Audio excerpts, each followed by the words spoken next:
Welcome to the Are All Bullies Bad podcast, challenging perceptions and shifting paradigms.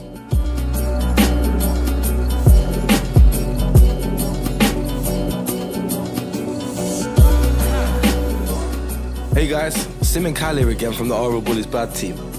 On this episode, we're going to be discussing the pursuit of happiness. We're going to be diving in a bit deeper today and finding out exactly what it requires to be or be in the state of happiness. As usual, I'm going to hand over to Cal to do the social platforms. Yeah, guys, as always, we really appreciate your feedback and your comments. They all get read and we use them to make the podcast more relevant.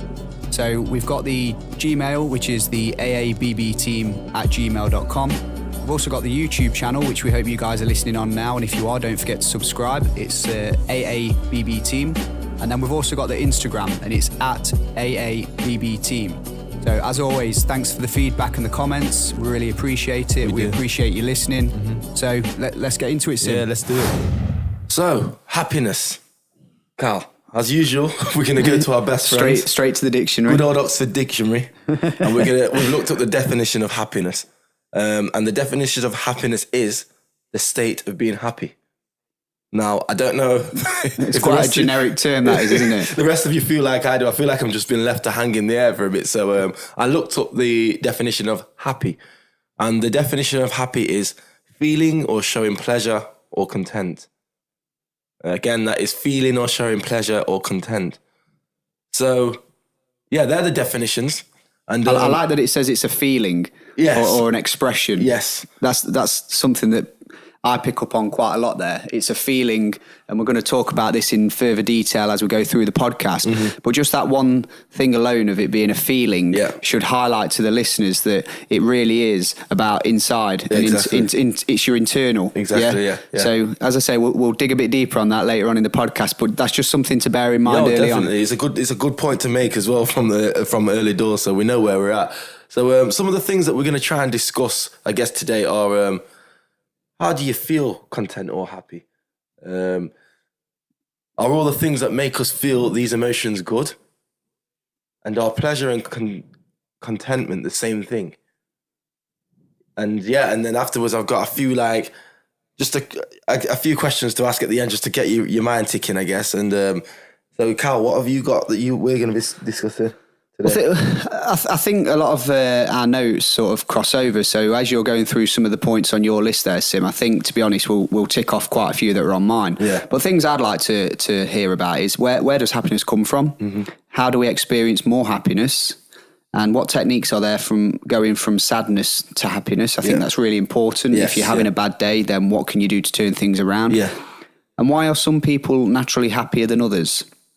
And can I always be happy? And then to finish off with, I'd like to answer that ever elusive question is, can money make you happy? Mm-hmm. Very big question. So yeah, that's my list. And as I say, looking at your Sim, I think we're gonna have quite a lot of crossover. Yes. So I'm really looking forward to this one. Okay, let's dive in, mate. Let's do it. So, how do you feel content or happy is my first question. And for me, content and happiness, they're obviously two separate things. They're two different words, first of all.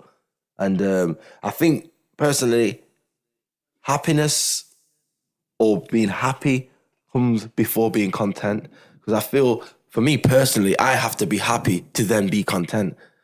But again, the question is, how do you feel happy, first of all? So there's several things or many things that made various people feel happy. I've got a bit of a routine throughout the week. I like to work out, as we all know, and we've probably heard before. I like to go to the gym. I like to create music. As many of you are aware, I do music. And these podcasts, I guess, there's another thing that makes me feel happy. So there's three things that when I do, or I know that I'm going to do these things, or I think about doing these things, I kind of have a little smile on my face and my energy starts to raise because I'm thinking, I'm going to be doing this. And there's just this surge of energy that I start to feel good about myself. So you're talking, you're looking at it from like an activity-based happiness. Like if I do this, it will give me happiness. Exactly. Yeah. But then I've also got times where, as you know, I'm a father, and I'm sitting and I watch the kids playing and I'll just be sat smiling to myself and they just make you feel really, really pleased. But then I feel like that starts to cross over from happiness into that content. Into the contentment. Word. You know what I mean? You just sat. I don't have to be, out in the most expensive place, or you know what I mean. I could be sat anywhere in a park on the grass, watching my kids having a good time, knowing that they're safe, happy. It makes me feel happy, and even further to contentment. I guess. Yeah. I like the. I'm just looking at your notes, Simeon. The word that stands out to me is it's the you. Yeah. How do you feel content or happy? So we are all humans, and therefore we're all unique, and we all have different things or sort of activities that can trigger happiness or contentment within us. And you've just sort of taken such a wide spread there straight away, because one, you've said that there was activities that you can do that bring you happiness, but then you've also said sometimes you just like to relax and kick back and look at your kids and see them experiencing happiness, which then brings you happiness. Exactly, yeah. So there's to me there's a lot of different ways to bring happiness to your life. Some people, you look at like the Buddhism and things, they find happiness and contentment within inner peace.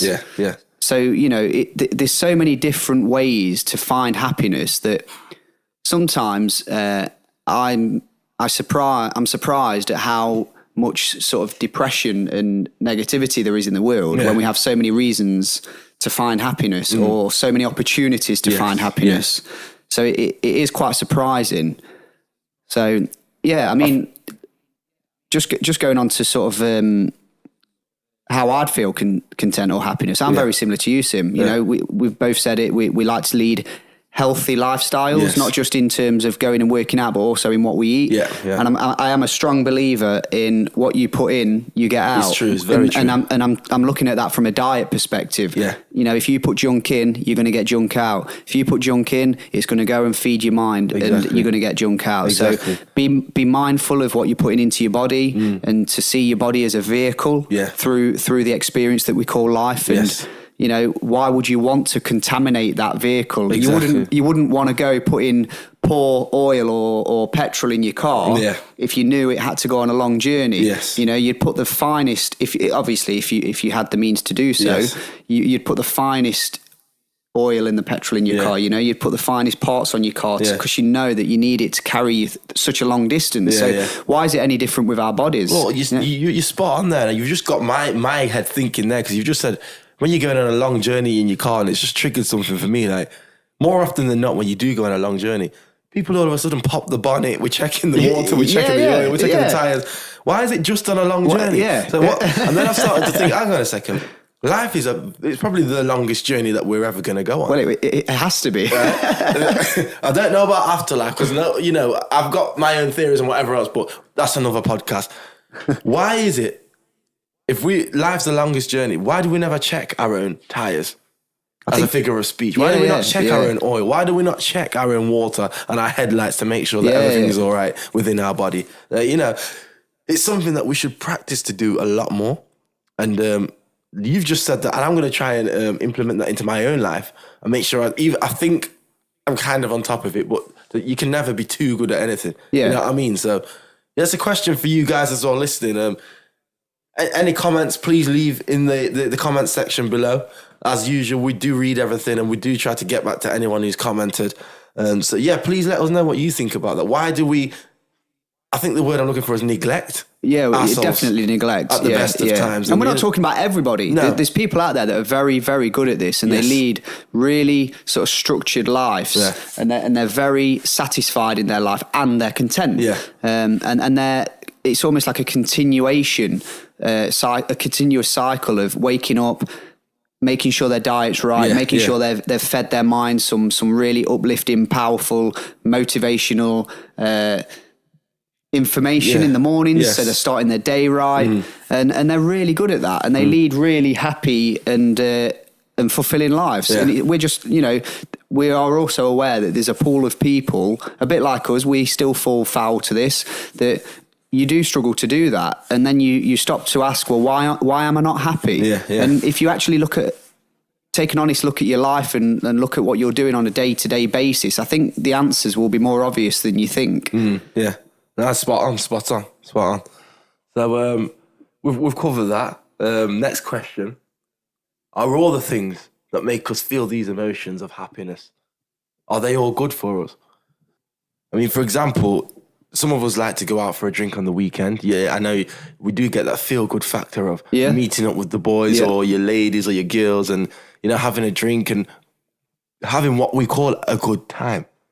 But again, and I've been in this place myself, there's a fine line between having a good time and then overdoing it, because sometimes you can go out and pour way too much drink down your throat, and then in the next day you end up feeling awful and you can't even go and do what you'd planned to do for the next day. So that's why I ask, are all these things that make us feel these happy emotions, are they all actually good for us? There's many other examples that I could have picked, but that's just the one that I thought was the strongest. I think like what's just sort of you saying that about, it's all nice and well to go out and sort of maybe indulge in sort of drinking or whatever, or whatever else you do for sort of pleasure. Obviously, some people don't drink, so. But like anything, it's all good in moderation. And this is where, as you were saying that, Sim, I've got a note on my sort of list here in my notebook where one of my questions was going to be, why are some people naturally happier than others? And I think it fits in quite well with this. Because I personally feel that some people, I was watching a video on YouTube where it was explaining that, imagine the mind being like a balloon full of air. And you've got this balloon, and on a windy day, the balloon will just go wherever the wind takes it. And I'm trying to link that to the whole idea of going on these nights out that a lot of young people find themselves going on. That yes, it's great to go and have a good time. But then when you overdo it, that's the problem. Because what happens is you'll find that a lot of the people that are going out and overdoing things, they're also the people that are also, when things aren't great, they really go downhill. So they're the balloon that's blowing away in the wind, and it's not got any sense of direction. It will go wherever the wind takes it. So if it's a good day, they'll go with it, but then they'll overdo it, and they'll get so involved in the pleasure that they'll completely ignore the pain that could follow. Or alternatively, they could have a not so great day that should just be that, not so great. But because they allow their mind to go straight into the emotions, they'll go into sort of a black hole, and they'll go way further down than they ever needed to. So I think that's when you're asking the question, are all things that make us happy good? I think in moderation. And I think if you can control that, then there's no reason why they shouldn't all be good. It's just that part of whether it be the Western culture or, you know, whatever, it's that we're just not good at putting a lid on things and accepting that, okay, I've had a great night. I'm really happy. It's been brilliant. And now I'm going to get a taxi home and I'm going to wake up in the morning feeling fresh and looking back on the night with some amazing memories. Tell me when you last did that. Exactly. No, and funnily enough, it's funny you say that, because I've been having a conversation with two of my friends. It was last night, in fact, about self-control, because I was meant to go out with them on Friday night, and there's a family party which was going on until 1, and then afterwards we'd probably ended up going into town or whatever else. But when it came to it, a few hours before, my body just genuinely felt knackered, and I just wasn't up for it. And my man was saying to me, "You don't have to go." And again, I'm going to refer to the book by Nicola Cook, A New You.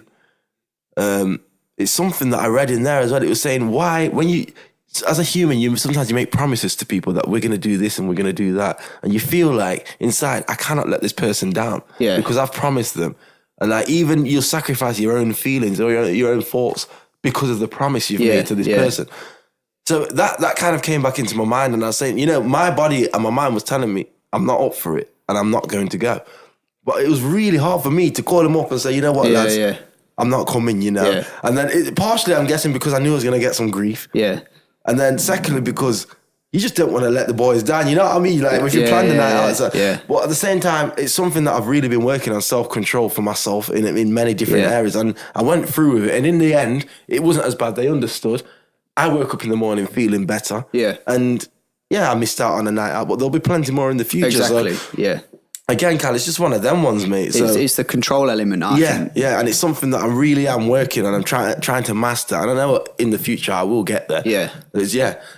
that was a little episode for myself. So just thinking about when we touched on it a little bit ago about, when we're having our not so good days, it'd be interesting to hear from you, Sim, and obviously to share with our listeners what your experiences are of when things aren't going so great. What do you like to do to then pull it the other way, to take your mind out of the problem that's sort of in your life at that time, or to take your mind off it? Yeah, I think it's a brilliant question, first of all. And I think what I do, I try to think of a time in life where I was at my happiest, or a moment where that really brought me joy, or just a distant memory. I think everyone has got some kind of memory. No matter how bad your life may or may not have been, you've got some kind of memory where you'll think and you will have a little smile to yourself. Like I mentioned earlier, watching the kids playing.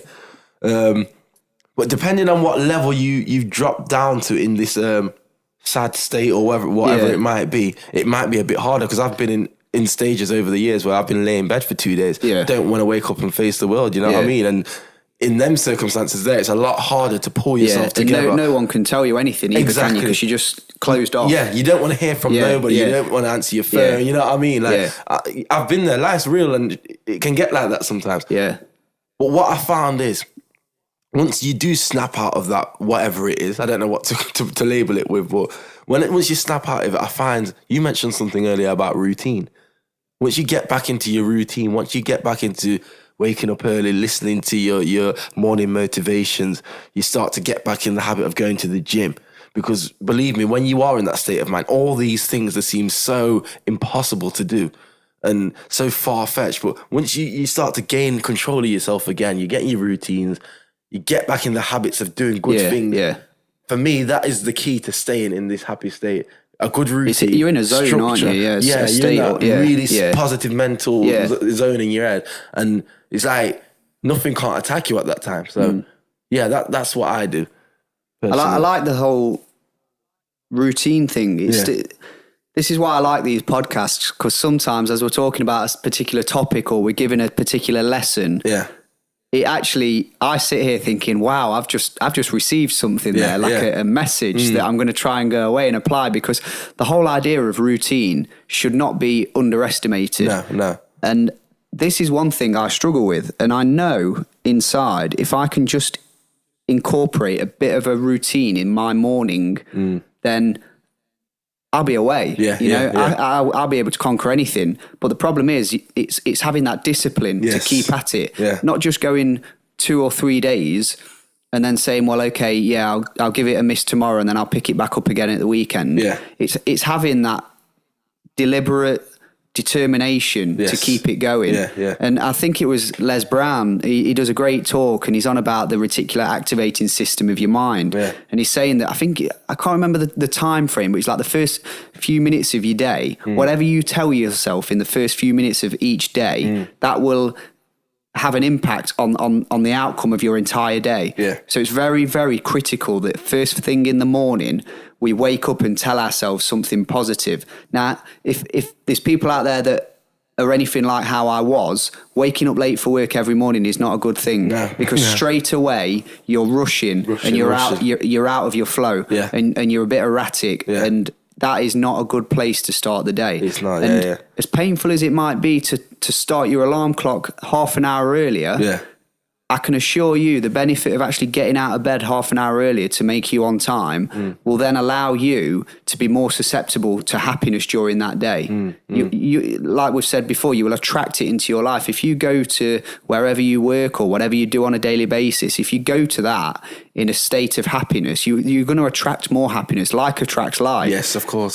So that routine, I'm so glad you've mentioned it, Sim, because it's that routine I feel that is the big difference. It's like a gauge almost. And if you wake up still tired and unhappy because you're late, you're right down on the low. Your gauge is right down, and it's going to stay down. But if you can wake up feeling vibrant, energetic, knowing that you're on time, you've had some healthy, good, nutritious breakfast, you're right up on the positivity gauge. And then, things might happen during the day that, tip you a bit further down to the neutral scale. But the idea is that you're still in the positive zone. It's more. I guess if you're prepared, if you're in that, your mind's in that positive state, and negative things do happen, it's easier for them to bounce off. Yeah, and then you carry on your way. Whereas if you're already in a down, instead of letting them consume you, exactly, you're gonna just take it on. Yeah. So, that's a nice one, mate. So what other things is there? Because I can think of quite a few. I mean, that one there I think is a brilliant one. Routine. Yes. Because the thing is with routine, like you said, you can be as far down as you can possibly go. You can be at rock bottom, but you introduce a bit of routine to your morning, and you will eventually pull yourself up out of wherever you are. But from a lighter perspective, one thing I've always found is music. Yes. I know you're massively into your music, Sim. But for me, music can take you places. Oh, definitely. Wherever you are. It can. But it can be dangerous though, because what I've found is, like when we talk about the gym, you go to the gym and you want to work out and you want to go to that angry place. Yes, yeah. So what do? You put on like fast pace, like I am not sort of advocating this, but hard house for me seems to be the one. It's not like I'd ever go to like listen to it out and about, but at the gym, that fast pace keeps you pumping. It just keeps your mind like in that sort of almost in like a back to your sort of your caveman time when you're on the hunt. You know that adrenaline that's going, but also you've got the music that can just. When you need to relax and escape out of your own mind, you've got other sort of pieces of music that can take you there, that can make you feel joy, happy, relaxed, calm, energetic. There is literally a type of music for every state or emotion you want to feel. There really is. And I'm slowly learning more about that, and it's all around. We mentioned about energy and how everything is energy. Yes, and our bodies are energy. Of course. And with music, there's a vibrational energy. Yeah. And one thing I'd advise our listeners, and again, I'm not a master at this and I'm just slowly learning the basics, but you can actually go onto places like YouTube or other sort of online audio streaming things like Spotify and you can actually choose the frequency, the hertz, to match whatever mood you want to be in. Yeah. And I've started some nights when I go to bed, I've started with an audio device just playing like sort of 532 hertz or positive affirmational energy frequency music. It's like binaural beats. Yeah. And honestly, the power that has it's brilliant. And this is something that I've tried myself as well, so it's not foreign to me, but I don't know if it's a psychological thing or not, but I feel like when I wake up in the morning, again, I feel already charged because of what I've put into my subconscious whilst I'm asleep. Yeah, that's you know it. What I mean? Yeah. And again, I don't know. I'd love to know if is it me thinking that because I know I'm listening to it and that's what I want, or is it actually what's happening? But either way, it works for me. I think there's something there definitely. If you're playing sort of a frequency during the night when your brain waves have slowed right down, so you're almost sort of this vibrational music is going straight into your subconscious. That's programming you overnight while you're asleep. So when you wake up, you're ready to go. It's a bit like, I know that we talk of kids that are like up to 7 years old, their brains operate on a slower brainwave cycle. So that's why anything you say to a kid, they take it as like the truth, because you're talking directly to their subconscious mind. And that's why anything up to 7 years old, whatever you tell a kid, is very hard then to break that pattern.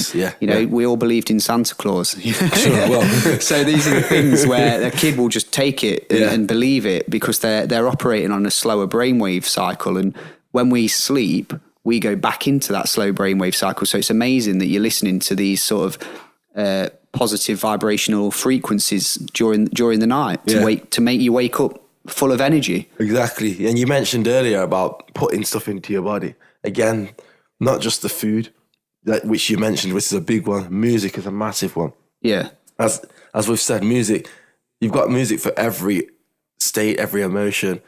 Not all music is good for you though. You know what I mean? So you really have to be careful listening to the message of what you're putting into your subconscious mind. Listen to what the words of it. Tupac's got an amazing speech online where he says that people or the new, and this was before he died. So how long ago were we talking now? Over 20 years? 96 when he went? Yeah, 96. If he even went. Questionable. And again, that's another podcast subject, yeah.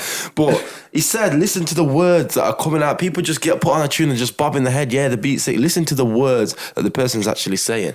And you'll be shocked. I was just going to say, if you type in, because you can go on YouTube or Google or whatever and type in the song title and lyrics, and you can get it up if you're someone that can't digest lyrics. But I've practiced to do it over the years, so I'm better at doing it. But type in lyrics sometimes of your favourite song and actually read what the lyrics are and then question, okay, does this have anything to do with the way I might be feeling? You might have had this song on repeat for the past week and you start to feel a certain emotion and wondering why. It could be because of what you're putting in your head because of this music. Yeah. I mean, I've spoken to many women over the years who all disagree with cheating, right?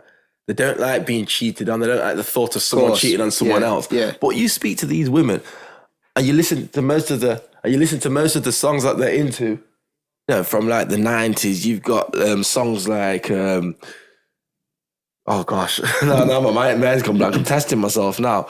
90s has got to be things like sort of late Ja Rule. There's all sorts of songs like this. You know, the smooth R&B songs. Yeah. I'm not going to pick any titles now because literally, but listen to the lyrics. You go and pick any of them favorite 90s R&B songs. Listen to the lyrics. More often than not, it's talking about, especially the guys or the girls, about being cheated on or sneaking behind the backs of a partner. So I've actually questioned some of these women sometimes. All right, you've told me this, but listen to all your favorite tracks. And then they're like, but it's only a song, but it's not just, there's no such thing as it's only a song. This is what you're putting into your mind on a daily, or you know what I mean? Yeah, it's what you feed in your mind. And this is the thing, Sim, it's the subconscious mind. Your sort of conscious mind's there taking in the beat of the music and dancing away to it, but the lyrics, they're still going in. Yeah, they're going even though you're not sort of, acknowledging them, they're still going in there because that's what the subconscious is about, and it's festering inside, and it's becoming something that you don't even realize. So that's another thing I want people to be conscious of. Just look out for the lyrics of the songs that you're listening to, please. I've also got down here one thing that I think a lot of people are waking up to in this sort of modern day, and that's I'm going to sound a little bit like sort of airy fairy, but nature. Yeah. Just getting out there. Yes, yeah. That to me, recently, I would say has been one of the biggest factors in determining how happy I am. If I'm having a not so great day now, my sort of go-to is to get in the car and drive somewhere, get out and go on a walk around like a park or, you know, just anywhere that's just in nature, where you can hear the birds, you can feel see that breeze. Yeah. I think people are starting to wake up now to the power of being out in the open and exploring and going on an adventure through nature, and even like taking your shoes and socks off and walking through a field with your bare feet, things like that. You know, you've just laughed when you said that, but literally when you said about nature, that's what I was thinking, because especially in summertime, I do like to get my socks and shoes and feel my bare feet on the ground, on the grass, on the concrete, on the stones. Well, we do it on the beach all the time, so why not do it on the grass? Exactly. You know? And I don't know if it was you I was speaking to a few days ago about, obviously as humans, we weren't born with shoes on our feet. We weren't born with shoes on our feet. So there is a certain feeling that your bare foot gets from being in direct contact with the earth, with the ground. Like, and you're channeling the earth's natural energy. It will permeate through your skin and into your body. Yeah. So again, we talk about things we're putting into our body. Tap into the world's unlimited resource of natural energy. Yeah. Take your socks and shoes off and walk through a field. I'm not saying you should walk into the city centre doing it. Maybe not walk around the Into Centre. But get out there, man. There is plenty of girls that do that on a Friday and Saturday night. With the heels on the hands. But get in touch, guys, I guess is what we're trying to say. Be in touch with what the earth is about, what nature's about, what happiness is about. Yeah. Because this is about the pursuit of happiness, just as a recap. Yeah, and happiness, for me, and it's here as a question, is happiness everything? For me, happiness, it comes to a point where happiness can be everything, but like Callum mentioned a minute ago, you're going into the gym, you want to be in that state of it's between like anger and rage. You're not exactly angry, but you need that drive to help you push them weights. We did a little session the other day, and when we got up to them, the leg press that we was doing, and we had some heavy weights. And you want to be like pushing. You know, when you start to grunt, you've got the music in your ears. You can't be in a happy state there. It's more, like I said, between rage and anger. I think sometimes the difference is there, Sim, when you're working out and you're listening, you're getting yourself in that state of anger. You're doing it for a positive outcome, right? Yeah. And I think there's different scenarios that require different mental states, and things like working out and being able to push your body to its limits require you to be in a certain state mentally. But then if the outcome of that is that you're going to feel happiness from the results, being able to look in the mirror and appreciate the effort that you're putting in is having a physical sort of manifestation in the way you look, that will then bring happiness. So doing things that will bring you happiness, I think that's fine. That's okay. What I'm not saying is go home and carry on listening to the same sort of music you listen to at the gym, because you'll continue that sort of rage state almost when really it's not needed. Turn it off when you leave the gym doors and then get back into your happy state, you know, and switch on some other type of music or read some other type of book when you get home to alter your state of mind. That word moderation comes to mind. It is, isn't it? It's moderation and control. Yes, So I've come to the end of my question. It's funny because I was just thinking I've got the biggest question, I think, and I think this one's going to like sort of ring bells for a lot of our listeners, because it certainly does for me. And it's all around the idea that money can make you happy. Right. Massive, so I want to hear straight from you, Sim. What's your thoughts on that? Okay, can money make you happy? I'm going to say straight off the top, no. And obviously I'm going to have to elaborate on that. Some people have probably thought, I'll forget this and log straight out there. No, but bear with me and listen. The reason why I say no is because money... Okay, let me put it like this. There's a saying that Bob Marley says. I don't know if you've seen it. But it says, money is numbers and numbers are never ending. So if you're looking for happiness in money, your search for happiness will never end, kind of thing. I don't know if that's word for word, but that is what Bob Marley says, and that sums up everything that I'm thinking right now. The reason I say money can't bring you happiness, don't get me wrong, money can get you a lot of nice things, and it can get you in a certain state or certain feeling. It might bring temporary pleasure, but at the same time, would you rather to have all that money and be alone?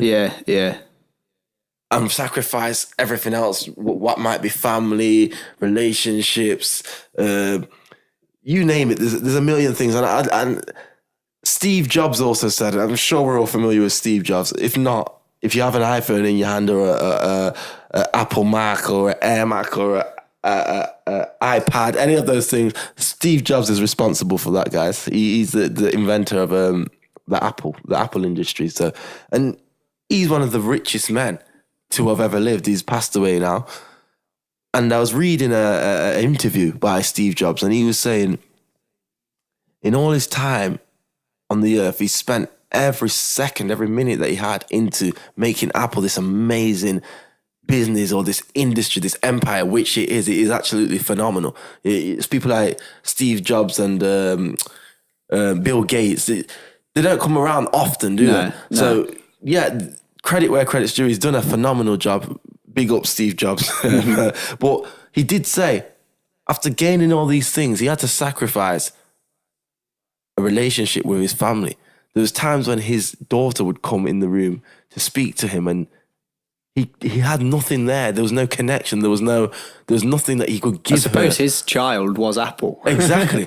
Because he's given everything to that. And that made him billions of pounds or dollars.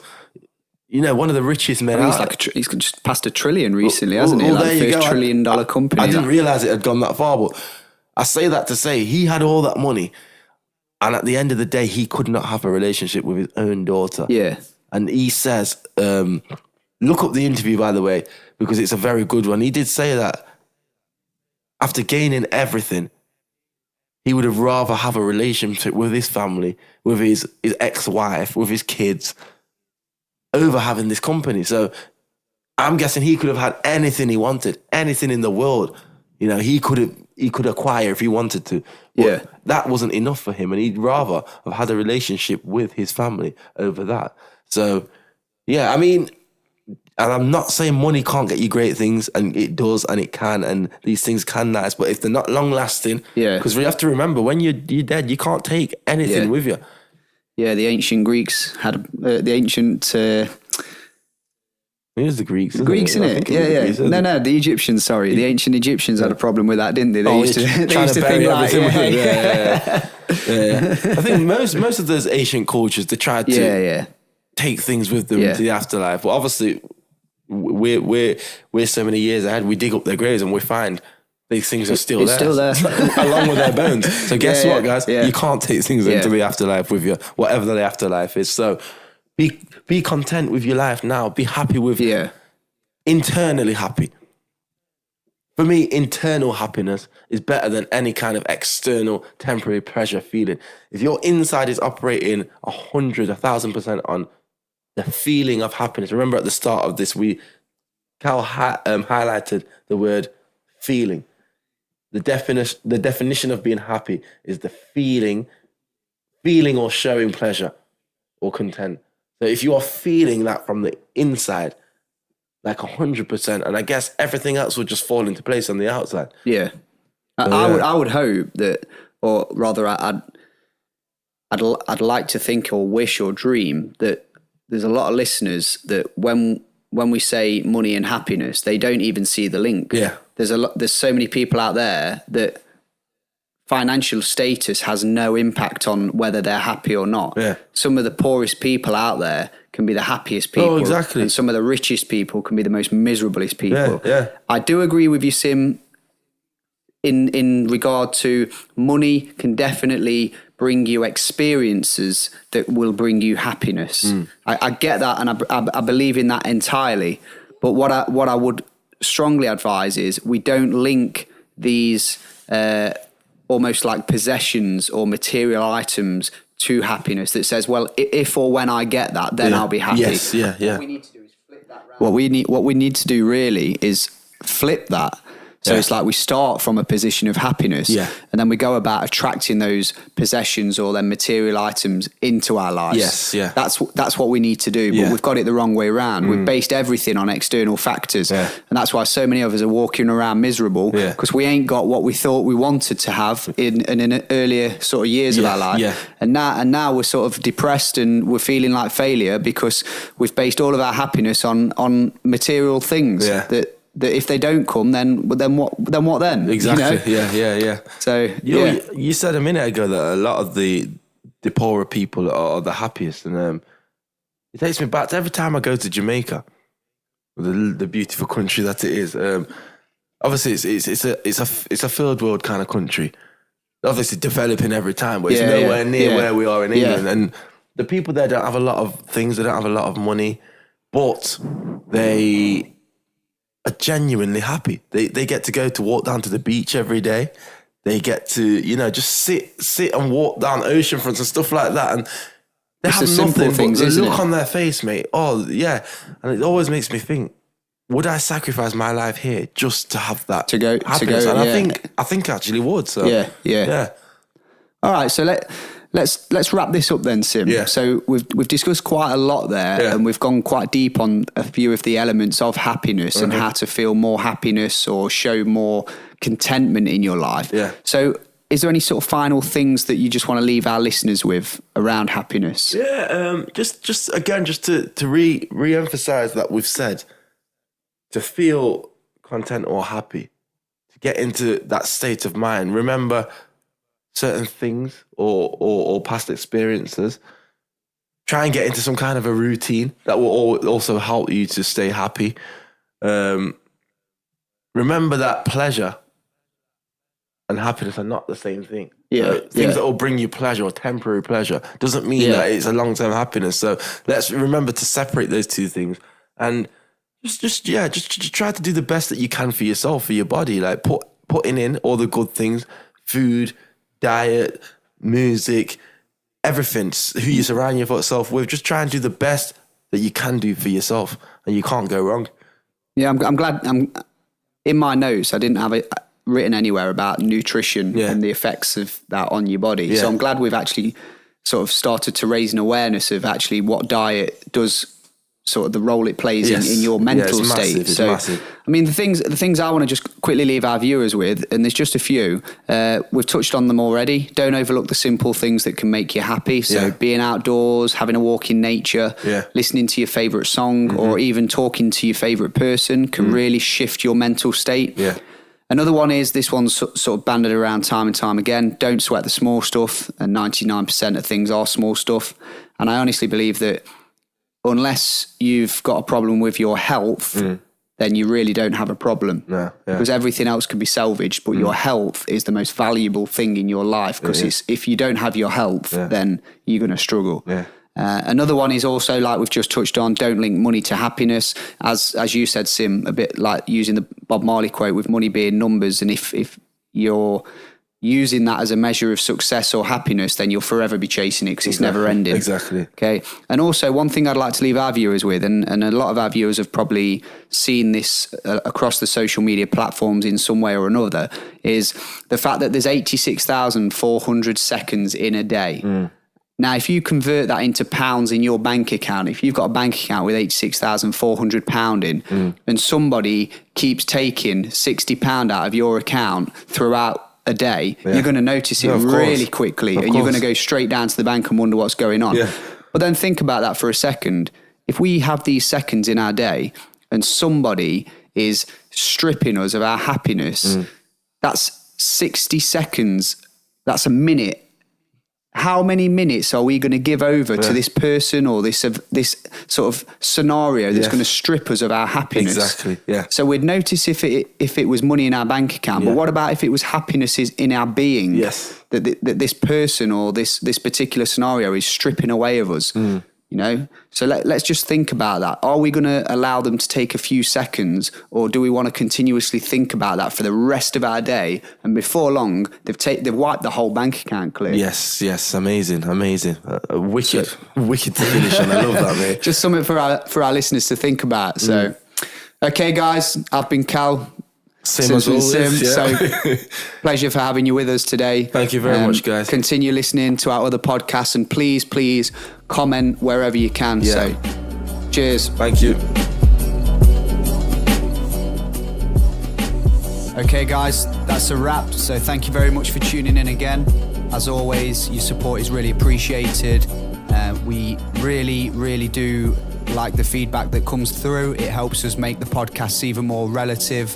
So if you do have any feedback or comments, I'll hand you over to Sim to take you through our social media platforms. Yes, thank you again, guys. And our platforms are, first we've got our email, it's the AABB Team. That's the AABB Team @gmail.com.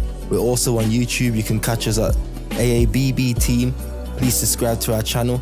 Also, we're on the Instagram, and it's the AABB Team again. That's the AABB Team, YouTube, Instagram. Thank you, guys. Cheers, guys.